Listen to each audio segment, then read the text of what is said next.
લાઠીના છભાડિયા ગામે કલાકમાં 3 ઇંચ વરસાદ ખાબક્યો। લાઠી પંથકમાં સતત ત્રીજા દિવસે વરસાદી માહોલ યથાવત રહ્યો છે। ઘનઘોર વાદળો વચ્ચે ભારે વરસાદ ખાબક્યો હતો। લાઠી શહેર તેમજ ગ્રામ્ય વિસ્તારોમાં ધોધમાર વરસાદ પડ્યો હતો। લાઠીના ગ્રામ્ય વિસ્તારોમાં અનરાધાર વરસાદ ખાબક્યો હતો। લાઠીના છભાડિયા ગામે 1 કલાકમાં 3 ઇંચ વરસાદ ખાબક્યો હતો। છભાડિયા ગામની શેરીઓમાં નદીઓ માફક પાણી વહેતા થયા હતા।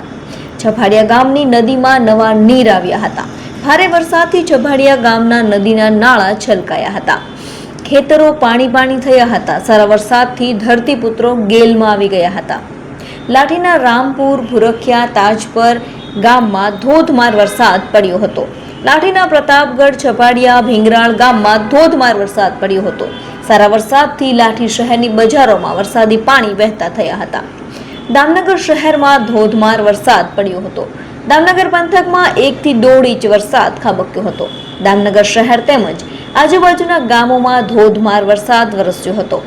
દામનગર, મેથળી, રામપર, ભુરખિયા ગામમાં વરસાદ પડ્યો હતો। સતત વરસાદી માહોલથી ખેડૂતોમાં ખુશી છવાઈ છે।